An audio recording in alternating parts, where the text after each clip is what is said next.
آج سے ہم زمین پر جنت اور فحشاؤں کو حوریں بنا دینے والا شیطان حسن بن صباح، تاریخ میں حسن بن صباح کے حوالے سے ہم کچھ دیکھیں گے۔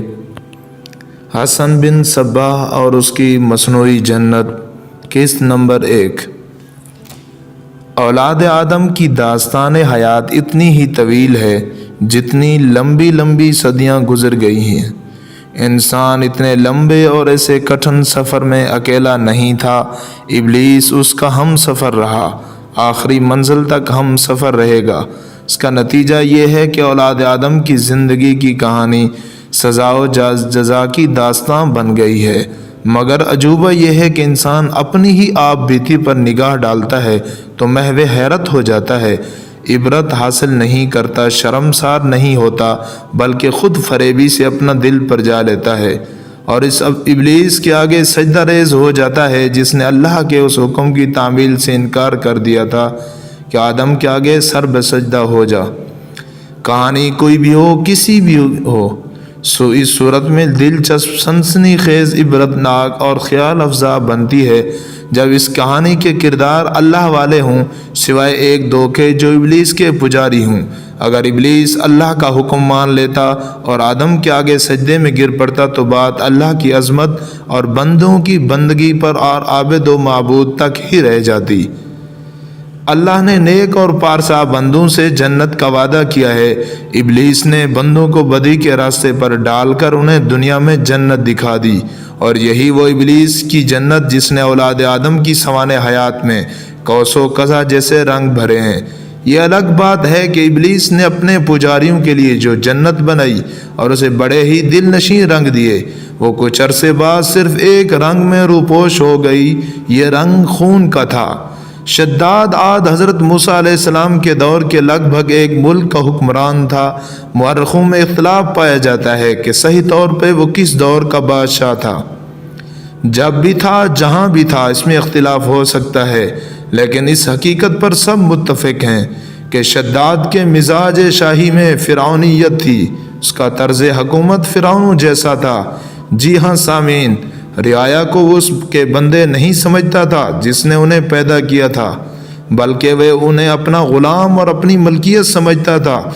درندہ صفت بادشاہ تھا، مقہور و مجبور۔ رعایا نے جب اس کے آگے سجدہ کرنے سے شروع کر دیے تو اس نے خدائی کا دعویٰ کر دیا، اور بھوکی ننگی رعایا نے اسے خدا مان لیا، وہ معبود بن گیا۔ وہ خدا ہی کیا جس کے پاس جنت نہ ہو۔ شداد نے ایک جنت بنائی جو آج تک باغ ارم کے نام سے مشہور ہے۔ جی ہاں، اس نے جنت کی تمام تر رنگینیاں اور رعنائیاں سمو ڈالی۔ اس جنت میں اس نے حوروں کو بھی لا بسایا۔ یہ حسین اور نوجوان لڑکیاں تھیں، شراب کے مٹکے رکھوا دیے اور تمام تر دل نشین، دل فریب اور سحر انگیز اہتمام کیے۔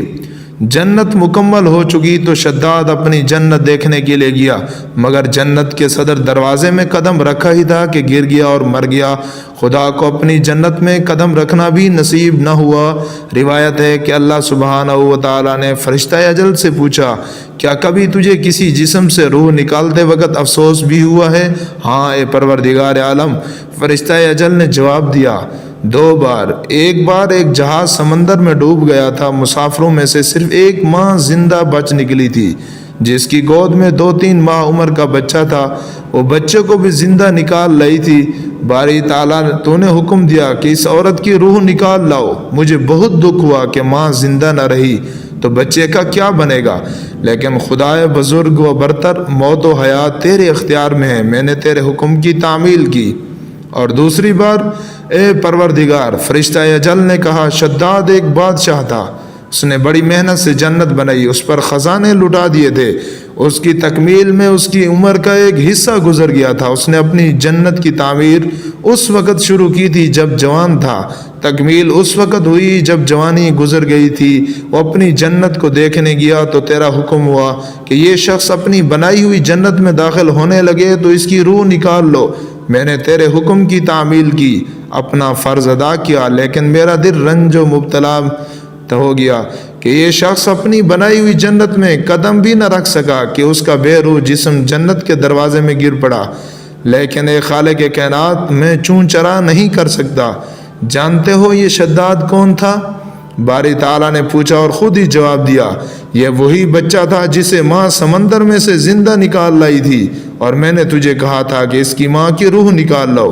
یا حیو یا قیوم یا ممیت، فرشتہ اجل نے کہا رکوع میں جا کر، بے شک تو ہمیشہ زندہ رہنے والا ہے اور زندگی اور موت دینے والا ہے۔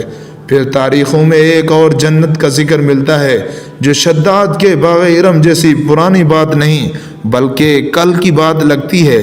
5ویں صدی ہجری کو تاریخ پرانی بات نہیں کہتی، تاریخ میں سال لمحوں کی حیثیت رکھتے ہیں۔ یہ ابلیس کے حکم سے بنائی ہوئی دوسری عرضی جنت تھی۔ جی ہاں، جس کا خالق حسن بن صباح تھا، اس نے خدائی کا دعویٰ تو نہیں کیا، لیکن بلا خوف و تردد یہ دعویٰ کرتا تھا کہ خداوند تعالیٰ اس پر وحی نازل کرتا ہے اور براہ راست احکام دیتا ہے۔ توبہ نعوذ باللہ۔ اس کے بنائے ہوئے فرقے کے پیروکار آج بھی موجود ہیں۔ حسن بن صباح نے ابلیس کی حکومت قائم کر دی تھی۔ اس نے جو فرقہ بنایا تھا وہ انتہائی خوفناک سازشیں، زعماء کے قتل اور بے حد شرمناک اور ہولناک گناہوں کی وجہ سے مشہور ہوا۔ اس فرقے کی بنیاد بدی پر رکھی گئی تھی۔ جتنی بھیانک وارداتیں حسن بن صباح نے کروائیں وہ سن کر آج بھی رونگٹے کھڑے ہو جاتے ہیں۔ حسین اور نوجوان لڑکیوں کا جو استعمال حسن بن صباح نے کیا وہ اس سے پہلے یا بعد کے ادوار میں کبھی نہیں ہوا، اور اولاد آدم اور ابلیس کی جو پر اسرار، سنسنی خیز اور فکر انگیز کہانیاں اس دور میں ملتی ہیں وہ کسی اور دور میں نہیں ملتی۔ جی ہاں سامعین، بھنگ جیسے حشیش کہتے ہیں اس فرقے کی روحانی غذا تھی۔ اس فرقے کی کامیابی کا راز بھنگ میں تھا۔ حسن بن صباح کی جنت میں دو ہی تو چیزیں تھیں جو انسان کو ابلیس کا چیلا نہیں بلکہ مکمل ابلیس بنا دیتی تھیں۔ یہ چیزیں تھیں حشیش اور حوریں۔ اس جنت میں حیران کن حد تک خوبصورت اور نوخیز لڑکیاں رکھی جاتی تھیں۔ مورخ لکھتے ہیں کہ حوریں ان سے زیادہ کیا خوبصورت ہوں گی، نشہ شراب کا ہو خواہ حشیش کا، یا چرس کا ہو خواہ ہیروئن کا۔ اللہ تبارک و تعالیٰ نے اسے ام الخبائث کہا ہے۔ اس میں نسوانی حسن اور جنت کا نشہ شامل ہو جائے تو انسان خود خبائث کا چلتا پھرتا مجسمہ بن جاتا ہے۔ اولاد آدم جب راہ حیات کے اس موڑ پہ آئے جہاں حسن بن صباح نے جنت بنائی تھی تو اسے ابلیس کے کہے سنائی دینے لگے۔ یہاں سے ایسے قصوں اور کہانیوں نے جنم لیا جو آج بھی سنو تو دل پر ہیبت طاری ہو جاتی ہے۔ کبھی شک ہوتا ہے کہ یہ واقعہ صداقت پیمانے پر پورے نہیں اترتے، لیکن یہ چھوٹی سی چھوٹی تفصیل تک سچے ہیں۔ اعمال صالحہ کی کہانی نہیں بنا کرتے، کہانی اعمال بد کی کوکھ سے جنم لیا کرتے ہیں۔ یہ کوئی کہانی نہیں ہوتی کہ انسان نے ایک پیاسے کو پانی پلایا، کہانی تو اس سے بنتی ہے سامعین کہ ایک انسان نے ایک انسان کا خون پی لیا۔ پانی کا پیاسا کسی کہانی کا کردار نہیں بنا کرتا، کہانی اس انسان سے بنتی ہے جو اس انسان کے خون کا پیاسا ہو۔ آج داستان گو آپ کے لیے اس دور کی داستانیں لے کے آیا ہے جو سلجوکیوں کا دور حکومت تھا۔ خلافت بغداد کی چولیں ڈھیلی ہوئی گئی تھی، اسلام کا پرچم یوں پھڑپڑا رہا تھا جیسے شمع بجھنے سے پہلے ٹمٹمایا کرتی ہے۔ طوائف الملوکی اسلام کے تار اور پوت بکھیر رہی تھی۔ اہل صلیب پرچم ستارہ و حلال کو ہمیشہ کے لیے گرا دینے کو طوفان کی طرح بڑھتے آ رہے تھے۔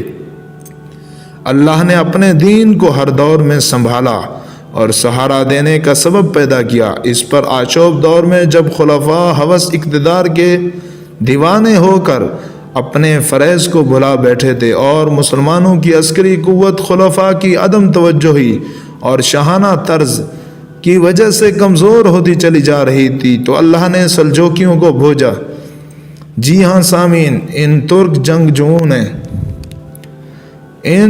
جنگجوؤں نے آ کر اسلام کے گرتے ہوئے پرچم کو تھاما، دین کی بنیادیں مستحکم کیں، طوائف الملوکی کا خاتمہ کیا، فوج میں عسکری روح پیدا کی اور اہل صلیب کے لشکروں کے آگے سیسا پلائی ہوئی دیوار کھڑی کر دی۔ اس دور میں فرقہ باطنیہ نے سر اٹھایا اور حسن بن صباح ابلیس کے روپ میں سامنے آیا۔ جذب اسلام کا کینسر بن گیا۔ انشاءاللہ نیکسٹ ایپیسوڈ میں پھر جانیں گے اس کے بارے۔ ابھی تک خدا حافظ۔